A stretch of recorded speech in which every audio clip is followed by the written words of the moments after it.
Usually when we think about a eulogy, there is this very specific and frankly, very heavy image that comes to mind. Oh, absolutely. Yeah. You picture a gathering in a quiet room, someone stepping up to a podium, looking down at a piece of paper, and sharing these carefully chosen, tearful stories about someone who has just passed away. Right. It's universally understood as a speech for the dead. Exactly, a final goodbye.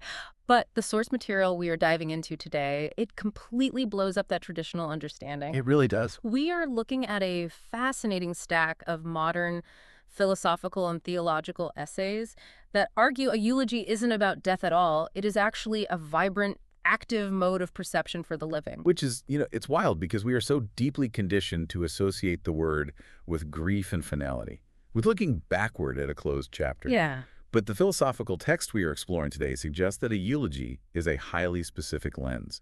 It is something you can practice right now, today, while the people you love are still walking around making a mess of things and arguing with you about where to get dinner. I love that. But to understand how we get from a funeral podium to a daily practice, we really have to look at the word itself. All right, let's unpack this. Let's do it. So the word eulogy comes from Greek. It is built from two distinct parts.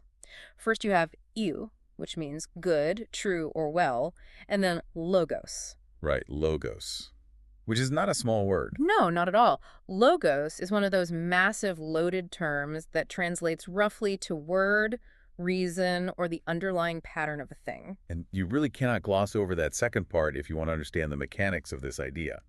Logos carries immense philosophical weight. Oh, for sure. I mean, when Heraclitus was observing the world in ancient Greece, he used logos to describe the rational pattern that underlies all cosmic change. It's the invisible math behind the visible chaos, basically. Like the code running the matrix. Exactly. And later, the Stoics adopted the term to talk about the ordering breath or fire running through the entire universe, keeping everything from collapsing into total randomness. And of course, it is the very same concept that opens the Gospel of John in the Christian tradition. In the beginning was the Word, or in the original Greek, in the beginning was the Logos. So when you attach E to logos, you are making a massive, audacious claim. You really are. You are saying that a true word about something is simultaneously a good word. Accuracy and blessing are the exact same act. Yeah, that's the core of it. To eulogize someone properly isn't to read their resume. It isn't to list the dates they were alive or the companies they worked for. It is to speak their logos. It is naming the underlying pattern by which they cohered, the order beneath who they were becoming. And the central thesis of our source material today is that death is just a clarifying lens for that pattern. Right, because while someone is alive, moving through the world, constantly changing their mind, running late to work, snapping at a barista, it is incredibly hard to look past their surface. Mm-hmm. We get caught up in the friction of daily life. Exactly. Death simply stops the motion. It stops the noise long enough for us to finally see the shape underneath. Grief forces that clarifying lens upon us because all the distractions are suddenly gone. But the mission of our deep dive today is to show you, the listener, that you do not have to wait for death to do this. No, not at all. If a eulogy is just a true word spoken about an eternal pattern inside a finite thing, we can do it right now. Yeah, we can do it for a person who is sitting across from us on a Tuesday afternoon. We can do it for a fleeting summer vacation. We can even do it for a chipped teacup. A chipped teacup. I mean, that sounds a bit out there, but to figure out how to actually practice this, we have to look at the grammatical engine that makes this entire philosophical concept work. Right. The text relies on two tiny prepositions, with and in. It is remarkable how much heavy lifting those two little words do in this text. They basically establish the entire ontology, the core nature of reality that makes a living eulogy possible. Okay, break that down for us. So first, we have with. This word describes accompaniment. To be with something is to stand alongside it. It is distinct. It does not dissolve into what it accompanies. Okay. In theological terms, this is the structure of transcendence. It is the eternal, the divine, or the universal standing beside the temporal world, witnessing it from the outside. It is like a companion traveling alongside you, but entirely separate from you. Yeah. Or like a monarch sitting in a distant castle. Right. Powerful, observing, but completely removed from the dirt and grime of the village below. That is the exact feeling. And then you have the preposition in. This describes immanence. Immanence, okay. Yeah, to be in something is to be its interior content, its actual filling. This is the structure most ancient traditions use to describe a soul or a divine spark housed inside physical matter. The eternal isn't just visiting the neighborhood. It resides inside the house. Exactly. It resides inside the house, largely indistinguishable from the substance of the walls themselves. Now, historically, most philosophical and religious systems force you to pick just one of these frameworks to understand the world. But picking just one causes some massive worldview problems. Oh, huge problems. Like if you rely strictly on with, you get a reality where the eternal is untouchable, distant, wholly other. It produces a tradition of profound awe, sure, but also of massive separation. Right. You look up at the stars and feel entirely insignificant because the meaning of the universe is out there and you are just down here. Yeah. But then on the flip side, if you rely strictly on in, with no separation whatsoever, you get a completely flattened worldview. Think of pure animism, where every single leaf, stone, and drop of water is equally divine. Right. If the eternal is fully dissolved into matter with no remainder, then nothing is more sacred than anything else, because literally everything just is the sacred. It completely wipes out all distinction. There's no longer a pattern to observe because the pattern is just the static of the universe. Exactly. Yeah. And the genius of the essays we are reading is that they refuse to choose between the two. Right. They fuse them together into a single complicated term, within. Yeah, with /n. And it describes a philosophical structure called panentheism. That means the eternal is genuinely interior to the particular person or thing. It is in them, and yet it is never exhausted by them. It is still with them. Yes. But let me push back on this because it sounds a bit like having your cake and eating it too. It does, yeah. Like, wait, if the eternal is just visiting, just with the person, then a eulogy is just praising the visitor, not the actual person. Yeah.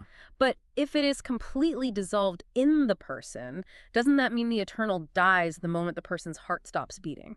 Right. And if we stop at the abstract definitions, the logic absolutely falls apart there. Right. But the author introduces this physical analogy here to save the argument and show how the universal interacts with this specific. Think of water and a ceramic cup. Okay, water and a cup. A cup is undeniably not the water it holds. We know they are distinct materials, and yet, when poured, the water is genuinely in the cup. For that specific moment in time, the water is entirely shaped by the cup. Right. It is given a temporary edge, a volume, and a form by the ceramic. Exactly, and you can only access the water through the cup. So something universal, the water, takes up residence in an unrepeatable form. It uses that cup as a temporary instrument to be held and experienced. Yes, and when the cup is eventually set down or dropped and broken on the floor, the water itself, the eternal pattern, is not annihilated. It just spills out. Right, it spills out, it evaporates, it returns to the water cycle. The eulogy works because of this within structure. You are praising the universal that genuinely took up residence in this particular unrepeatable human form. You're saying, look at how beautifully the ceramic held the water. Oh, wow. That shifts everything. It gives us such a tangible framework. But how do we actually apply this to the people walking around us today? Well, the text outlines two distinct registers we use when we talk about a human life, and the contrast between them is sharp. The first is the obituary register. Okay. This is the realm of pure functional facts. It answers the question of what happened. Think about rating a standard newspaper obituary.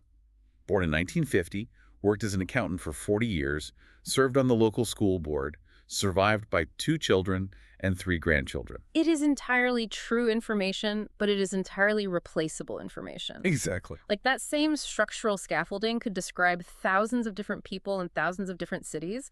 It tells you about the shape of the container, but nothing about the water inside. Right. And then the second register is the eulogy register. Yeah. And this answers a completely different, much deeper question. What became visible through this person? What became visible, yeah. It is not just what she did, but what did courage look like when it had her specific face? What did patience look like when it was operating through his specific calloused hands? Right, maybe patience wasn't an abstract virtue. Maybe it was the highly specific way a grandfather would spend 4 hours untangling a fishing line without ever raising his voice. Exactly. And this explains the natural, often confusing language of grief and praise.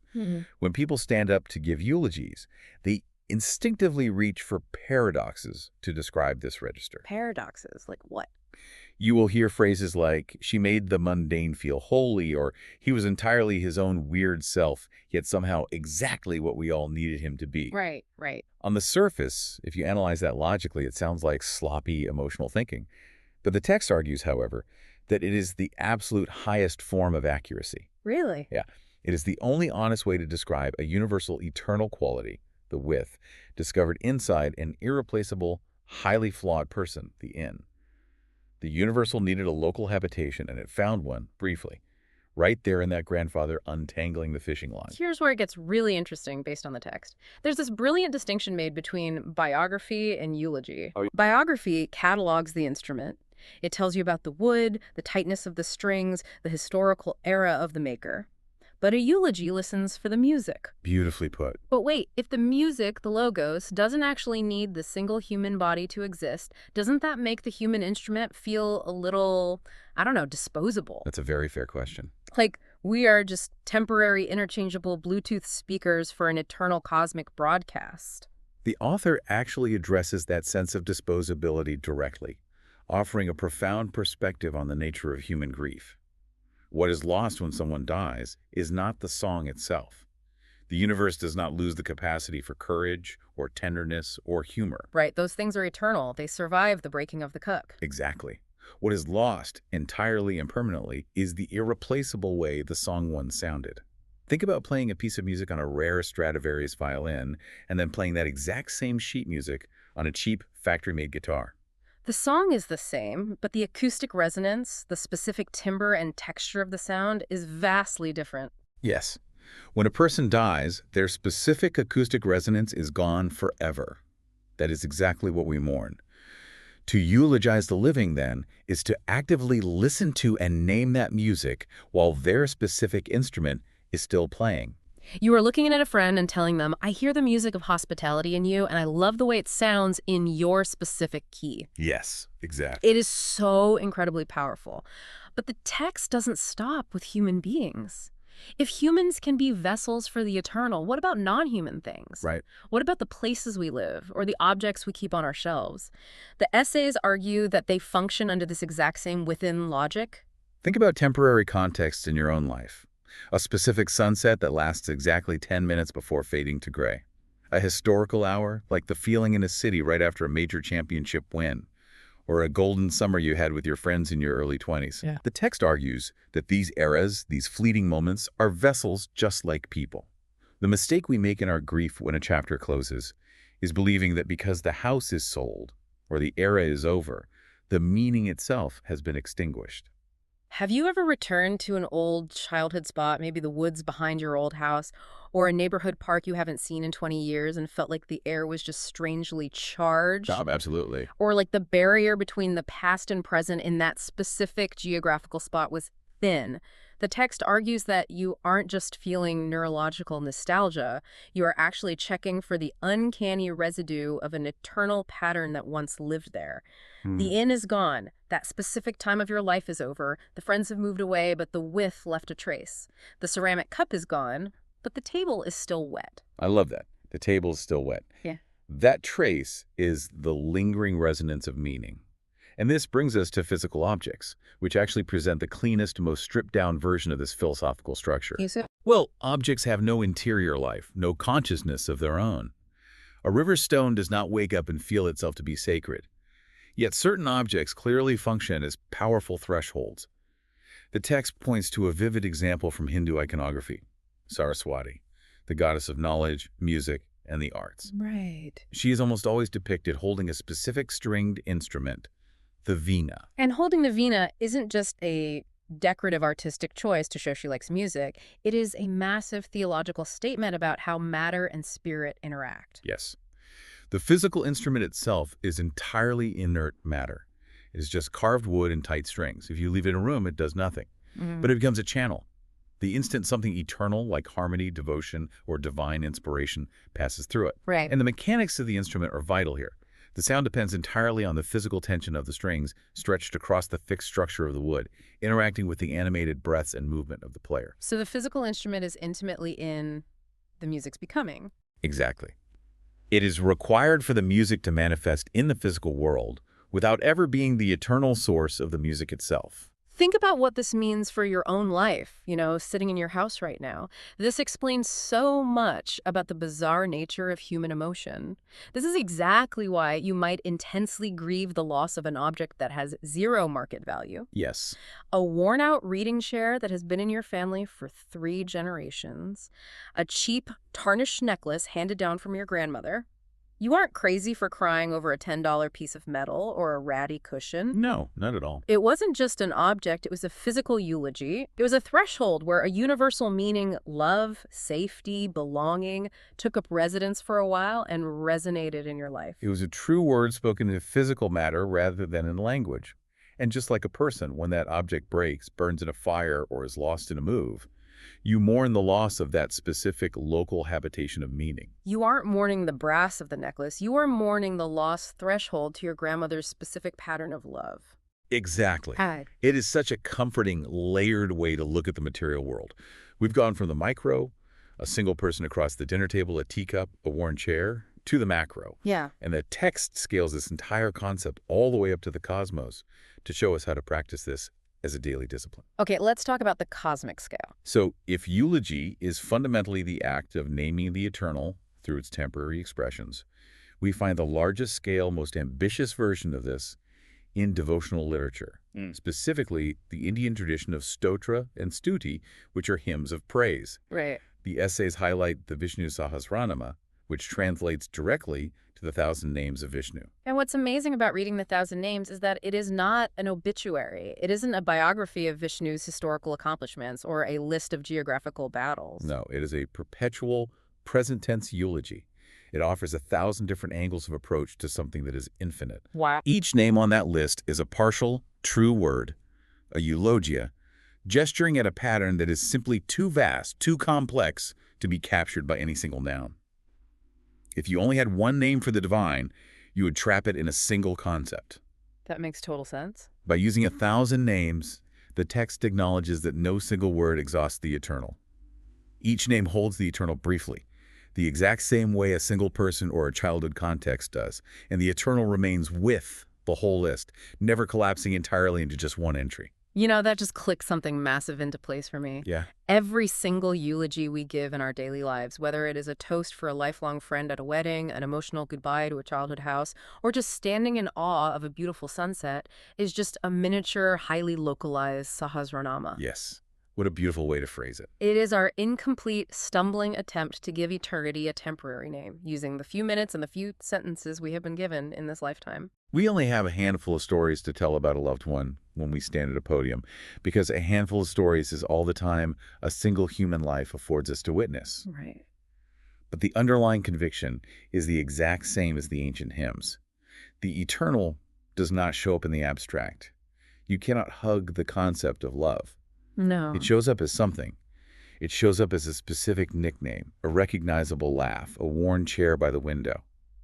The practice of praise, the daily eulogy, is simply the discipline of noticing the as. So what does this all mean for you, the listener? How do you take this deep dive and actually apply it to your day-to-day? Well, the text says this requires no special philosophical vocabulary. You don't need to walk around talking about panentheism. Thankfully. Yeah. It just requires a shift in how you ask questions about your environment. Usually our default question when we encounter a person, a place, or an object is highly functional and transactional. Right. We ask, what does this do? What is it for? What does this person accomplish for my career or my comfort? Exactly. The living practice of eulogy asks a structural question instead. What pattern is using this as a vehicle right now that I will only be able to name in hindsight if I do not stop and name it today? You have to look at the people around you, notice the logos organizing their behavior, and tell them today. Say it out loud in the present tense. Yes. Look at your friend at a dinner party and say, I see how you always subtly shift the conversation to include the quietest person in the room. I see the pattern of true hospitality acting through you. That's exactly it. You recognize when an ordinary Tuesday afternoon is making peace visible.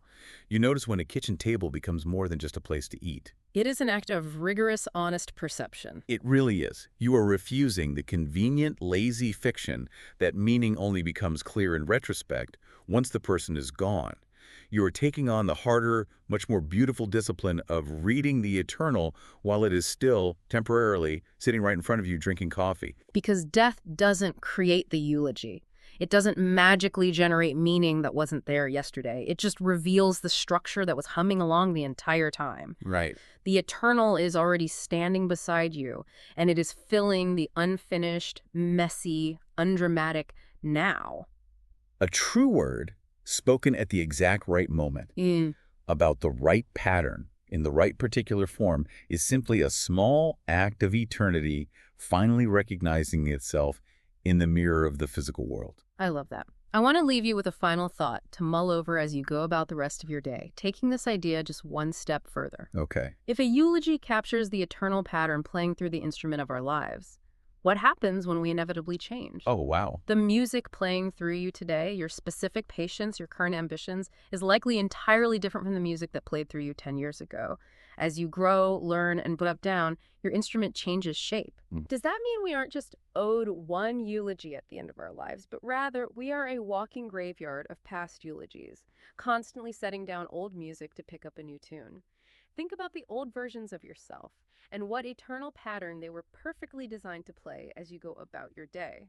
Thank you so much for joining us on this deep dive. Take care of yourselves and keep looking for the music.